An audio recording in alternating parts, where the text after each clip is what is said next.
बेहतर से बेहतर की तलाश करो, मिल जाए नदी तो समंदर की तलाश करो। बेहतर से बेहतर की तलाश करो, मिल जाए नदी तो समंदर की तलाश करो। टूट जाते हैं शीशे पत्थरों की चोट से, टूट जाते हैं शीशे पत्थरों की चोट से। तोड़ दे पत्थर ऐसे शीशे की तलाश करो। हेलो बच्चों, welcome back my YouTube channel अपना गुरुकुल पटना। बच्चों, मैंने आप लोग के लिए मैथ्स और इंग्लिश के वीडियो को रेगुलर बना करके डाल रहा हूँ, और यदि आप तक हमारा वीडियो पहुँचे और आपको अच्छा लगे और आप हमारे चैनल पे नए यदि हो तो आप हमारे चैनल को सब्सक्राइब कर लें। तो चलते हैं बच्चों, टॉपिक्स को स्टार्ट करते हैं। तो फ्यूचर टेंस, तो फ्यूचर टेंस का मतलब होता है फ्यूचर में घटित घटना। वैसी घटनाएं जो फ्यूचर में घटित होती है वो सारे फ्यूचर टेंस के अंतर्गत होती है, बट घटनाएं विभिन्न प्रकार से घटित होती है। तो पहला घटना का नाम है फ्यूचर इंडेफिनिट टेंस। तो यदि कोई कार्य फ्यूचर में घटित हो रही है और वो क्या अनिर्धारित है, और निर्धारित का मतलब होता है बच्चों उसका रिलेशन टाइम से लेना देना उसको होता ही नहीं है, तो उसको हम क्या कहेंगे, फ्यूचर इंडेफिनिट टेंस कहेंगे। तो इसका रिकॉग्नाइज, इसको पहचानिएगा कैसे, इसके वाक्य के जाके अंत में गागेगी आपको देखने को मिले।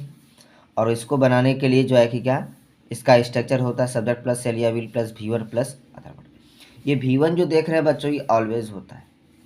सेल या विल एक मॉडल्स भी है, और इसके बाद हमेशा जो है कि क्या V1 का प्रयोग होता है। अब देख लेते हैं बच्चों, जो हेल्प सेल या विल जो हेल्पिंग वर्ब है एक मॉडल्स भी है। मॉडल्स तो हेल्पिंग वर्ब का यूज करता है के रूप में प्रयोग करते हैं हम लोग मॉडल्स को। मॉडल्स क्या होता है अगले चैप्टर में हम लोग समझेंगे। तो आई और वी का यूज जो है कि हम लोग के साथ सेल का यूज करते हैं, अदर के साथ क्या विल। ये तो जनरली हो गया। बट जब किसी वाक्य में धमकी का बोध हो, स्ट्रॉन्ग डिटर्मिनेशन का बोध हो, दृढ़ इच्छा का बोध हो, और इम्फेटिक का बात हो जाए तो विपरीत हो जाता है। विपरीत का मतलब क्या बच्चों, आई और वी के साथ सेल लगा देंगे और अदर के साथ क्या, आई और वी के साथ पहले सेल यूज करते तो विल लगा देंगे, और अदर के साथ क्या लगेगा बच्चों, सेल लगेगा। तो ये इम्फेटिक क्या होता है और थ्रिएट क्या होता है, तो हम आपको समझाने की कोशिश करते हैं। जैसे हम एक सेंटेंस बोलते हैं कि मैं तुम्हें मारूंगा, तो ये वाक्य हो गया मजाकिया वाला बात हो गया। बट यदि कह दें मैं तुम्हें अवश्य मारूंगा, तो ये हो गया आपका धमकी। और यदि उसमें बोलते मैं सिर्फ, जैसे हम किसी एक सेंटेंस बोले हैं कि मैं जो है कि क्या दिल्ली जाऊंगा, और मैं जो है कि क्या जरूर दिल्ली जाऊंगा, तो कहने का मतलब वाक्य में, जैसे देखिए वाक्य यदि हम बोले मैं दिल्ली जाऊंगा, इसमें प्रोनाउंसिएशन बहुत सिंपल तरीके से हो रहा है, तो इसको हम जनरली वाक्य बोलेंगे। और यदि उसमें ज़्यादा जोर लगे मैं जरूर जाऊंगा, तो वो क्या हो जाता है बच्चों, इम्फेटिक। यानी इम्फेटिक का मतलब क्या हुआ, जोरदार वाक्य हो गया आपका। तो इस जगह देखिए बच्चों, यदि आई सेल किल यू, तो ये मजाक वाली बात है। But I will kill you हो गया तो ये धमकी वाली बात है, क्योंकि आई के साथ क्या विल लग गया, तो इसका मतलब होगा मैं अवश्य तुम्हें मारूंगा। तो बात समझ रहे हैं बच्चों। यदि आपको कोई बोल रहा है आई सेल किल यू, तो हंस के जो है कि क्या बात को टाल दीजिएगा। बट यदि कोई बोल दे आई विल किल यू, तो उसको जो है कि क्या जवाब देना है। अब देखते हैं बच्चों दूसरा टेंस, फ्यूचर परफेक्ट टेंस। तो वैसा कार्य जिसे किसी व्यक्ति के द्वारा भविष्य के निर्धारित समय के पहले या तक कर लिया जाएगा, तो फ्यूचर परफेक्ट टेंस कहलाता है। यदि कोई कार्य है उसको किसी व्यक्ति के द्वारा भविष्य के निर्धारित समय के पहले या तक यदि कोई कर लिया जाता है, यदि हो जाता है कोई कार्य, तो उसी को क्या कहता है, फ्यूचर परफेक्ट। परफेक्ट का मतलब निश्चित। फ्यूचर में हो रहा है कोई काम, तो कब हो रहा है, कब तक हो रहा है। यदि ये सेंटेंस शो कर रहा है तो उसे हम क्या कहेंगे बच्चों, फ्यूचर परफेक्ट टेंस कहेंगे। इसका रिकॉग्नाइज क्या होगा, किसी वाक्य के क्रिया के अंत में चुकेगा, चुकेगी, चुकेंगे। और आप लोगों को बता चुके थे कि परफेक्ट एक्शन जहाँ भी हो उसको शो करने के लिए V3 आता है, उसके साथ हैव आता है, हैव ग्रुप। बट इस जगह फ्यूचर भी लगा हुआ है, और फ्यूचर सेंटेंस टेंस को शो करने के लिए सेल या विल आता है। सेल या विल के बाद V1 और हैव ग्रुप आएगा तो V3 बच्चों। उसका ऑब्जेक्ट और टाइम भी इसमें रहेगा ना, क्योंकि ये परफेक्ट है, तो टाइम को शो करने के लिए इस जगह बाय या बिफोर आएगा बच्चों। तो इसको भी हम लोग समझ लेते हैं, देखते हैं। इसका निगेटिव सेंटेंस का स्ट्रक्चर होगा बच्चों, ये सेल या विल हेल्पिंग वर्ब है और ये इसके लिए मेन वर्ब हो जाएगा बच्चों, इसलिए सेल या विल के बाद नोट लगाना है। इंट्रोगेटिव में सेल या विल को सब्जेक्ट के पहले रखना है, और ये WH इंट्रोगेटिव में WH वर्ड के बाद सेल या यस या नो इंट्रोगेटिव को सेट कर देना है। आपका स्ट्रक्चर तैयार। तो इस स्ट्रक्चर के बेस पे आज यदि क्वेश्चन आपसे पूछ सकता है तो क्या पूछ सकता है, चलते हैं हम देखते हैं। ये क्वेश्चन है, ये क्वेश्चन पूछ सकता है, I shall have dash a job before 2008। यानी कहने का मतलब मैं 2008 के पहले ही जो है कि क्या नौकरी ले लूँगा, जॉब ले लूँगा, या तो जॉब ले चुकूँगा। तो कहने का मतलब देखिए सेल आ गया, सेल के बाद जो है कि हैव आ गया, हैव के बाद हमेशा V3 चाहिए, तो गेट गॉट होता है, इसलिए आपका आंसर क्या हो जाएगा, गॉट। तो चलते हैं बच्चों, देखते हैं कि बिफोर का यूज हम लोग कब करेंगे। बिफोर का मतलब कि पहले और बाय का मतलब तक। तो बिफोर का यूज तब करेंगे जब कोई व्यक्ति कोई काम कर रहा है और निर्धारित समय के पहले ही कोई काम करके चला गया। कहने का मतलब यदि कोई काम करने वाला व्यक्ति है, आपको बोल दिया 4-5 घंटा लगेगा इस काम में, और वो 1 ही घंटा में करके चला गया, तो उसके उस वाक्य को शो करने के लिए उसमें किसका यूज करना है, बिफोर का।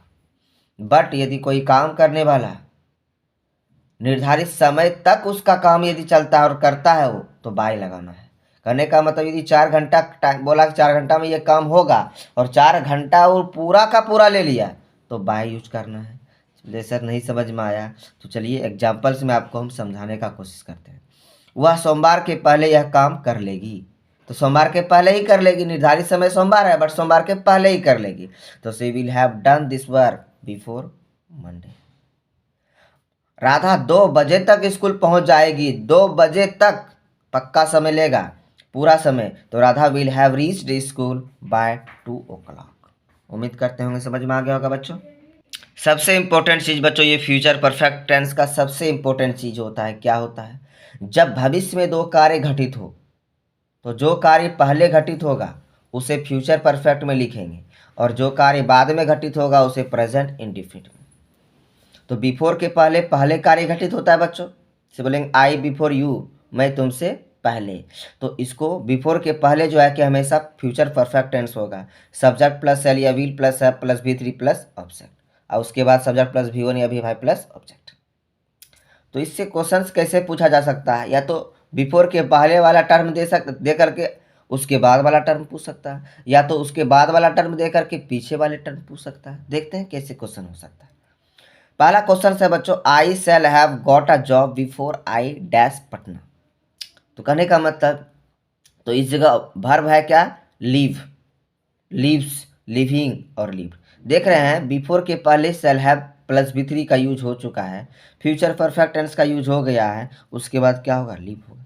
इसका मीनिंग निकल रहा है बच्चों कि मैं जो है कि क्या पटना को छोड़ने से पहले जॉब ले लूँगा। अब बच्चों इस वीडियो में इस अभी देख रहे होंगे कि फ्यूचर इम्परफेक्ट टेंस और फ्यूचर परफेक्ट कंटिन्यूअस दोनों को एक ही साथ पढ़ रहे हैं।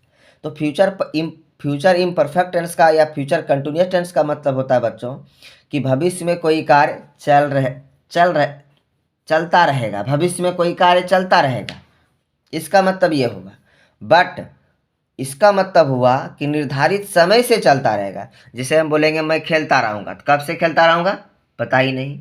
बट यदि बोल दें कि मैं जो है कि क्या 2024 से, जैसे बोलेंगे मैं पढ़ाता रहूँगा, तो कब से पढ़ाता रहूँगा इसका कोई निर्णय निकल ही नहीं रहा है। बट यदि मैं बोल दूँ कि मैं जो है कि क्या 2024 से पढ़ाता रहूँगा, तो ये निर्धारित समय से काम चलेगा। तो कहने का मतलब क्या, रिकॉग्नाइज तो दोनों का सेम होगा, ता रहेगा ती रहेगी ते रहेंगे, ता रहेगा ती रहेगी ते रहेंगे। बट परफेक्ट कंटिन्यूअस में टाइम रहेगा और इम्परफेक्ट में टाइम नहीं रहेगा। कहने का मतलब सिर्फ कंटिन्यूअस में टाइम नहीं रहेगा बट परफेक्ट कंटिन्यूअस में टाइम रहेगा। इसका स्ट्रक्चर देखते हैं बच्चों, सब्जेक्ट प्लस सेल या will plus be plus V4 plus object. इसका सब्जेक्ट प्लस सेल या will plus have plus been plus V4 plus object plus for या फ्रॉम प्लस टाइम। एक क्वेश्चन पूछ सकता है बच्चों, I shall be dash next day, तो क्या होगा, शैल बी के बाद V4 आता है बच्चों, इसलिए आपका आंसर क्या हो जाएगा ये। बट ये question I shall have been doing the job dash 2008, तो कहने का मतलब क्या होगा, 2008 नहीं होगा, तो इस जगह जो है कि बच्चों हम जो है कि क्या 2024 दे देते हैं, क्योंकि हमेशा टाइम जो होगा फ्यूचर का टाइम होगा। तो इसमें जो है कि सबसे इम्पोर्टेंट चीज़ जो समझने वाला चीज़ है वो है फोर और फ्रॉम। तो फोर तो आप पिछले वीडियो में समझ चुके होंगे कि फोर का जो यूज करते हैं पीरियड ऑफ टाइम के पहले यूज करते हैं, बट हम फ्रॉम को समझने वाले हैं। तो एक जो है कि क्या थोड़ा सा स्टोरी आपको मैं सुनाऊंगा कि महाभारत के जो है कि क्या महाभारत में पांडव और कौरव के जो बच्चे थे उनको शिक्षा देने के लिए जो है कि क्या गुरु द्रोणाचार्य आए थे, और गुरु द्रोणाचार्य का भी एक बेटा था, उसका नाम था अश्वत्थामा, और वो भी धनुर्धर में जो है कि क्या पक्का जो है कि बहुत अच्छे थे, और पांडव से जो है कि क्या अर्जुन तो सबसे माहिर थे ही। तो बच्चों बेसिकली हुआ क्या, अर्जुन जो है कि काफ़ी आगे निकल गया, अश्वत्थामा जो है कि उससे जलन करने लगा, और गुरु द्रोणाचार्य क्या किया, एक चीज़ और किया कि उसे ब्रह्मश्री अस्त्र का ज्ञान भी दे दिया। तो अश्वत्थामा जो है कि क्या था, गुरु द्रोणाचार्य का बेटा था, तो इसने भी पिताजी से कहने लगा कि मुझे भी जो है कि इस शस्त्र का ज्ञान चाहिए। तो उन्होंने जो है कि वो अच्छे गुरु थे, उन्होंने जो है कि उसके अंदर के कपट और छल को जान लिया, और उसे जो है कि क्या ब्रह्मश्री अस्त्र का जो है कि ज्ञान नहीं दिया, बट ये छल से जो है कि ये गुरु ब्रह्मश्री अस्त्र का ज्ञान ले लिया। और एक समय आया बच्चों, ये उस ब्रह्मश्री अस्त्र को चला दिया, और अर्जुन भी चला दिया था, और उसके बाद जो है कि बट अर्जुन जो है कि कृष्ण जी के इशारे पे अर्जुन जो है कि उस ब्रह्मश्री अस्त्र को फिर अपने जो है कि क्या शस्त्र में ले आया था, बट इसे लाने को कहा तो ये नहीं ले आ पाया। तो कहने का मतलब क्या हुआ कि ये चलाना तो जानता था बट इसे रोकना नहीं जानता था। तो इसी तरह का बच्चों ये जो फ्रॉम है, फ्रॉम का यूज कब करेंगे, फ्रॉम कोई काम तो स्टार्ट कर देगा बट उस काम को समाप्त नहीं कर पाएगा बच्चों, इसलिए जो है कि हम लोग फ्रॉम फ्यूचर में फ्रॉम का यूज करते हैं, ना कि सिंस का। सिंस का ही रूप है फ्रॉम, बट सिंस क्या करता है, किसी काम का शुरुआत भी करता है, करना जानता है, और उस काम को समाप्त भी करना जानता है। बट एक फ्रॉम क्या है, अश्वत्थामा है, और सिंस क्या है, अर्जुन है। तो इसलिए प्रेजेंट और पास्ट में सिंस का यूज किया जाता है और फ्यूचर में फ्रॉम का यूज किया जाता है। उम्मीद करते होंगे बच्चों समझ चुके होंगे। और फ्रॉम का यूज एक जगह और किया जाता है, दूरी, जुदाई, अलगाव को दर्शाने के लिए फ्रॉम का प्रयोग किया जाता है। एग्जाम्पल से आपको मैं समझाने की कोशिश करता हूँ। पहला एग्जाम्पल है the Ganga emerge dash Himalayas. तो इमर्ज का मतलब होता है निकलना, तो निकलता है तो जुदाई होता है।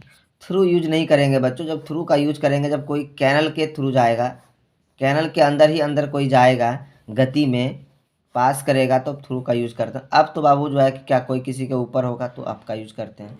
ऑन जब कोई किसी के ऊपर हो उसे सटा हुआ भी तो ऑन का यूज करते हैं, इसलिए इस जगह क्या होगा, फ्रॉम का यूज होगा। उम्मीद करते होंगे बच्चों आपको हमारा वीडियो बहुत अच्छा लगा होगा, और आप हमारे वीडियो को अंत तक देखें, और हमारे वीडियो को शेयर करें अपने दोस्तों में, और नए हैं तो लाइक करें, सब्सक्राइब करें। थैंक यू बच्चों, फिर मिलते हैं अगले वीडियो में। Thank you.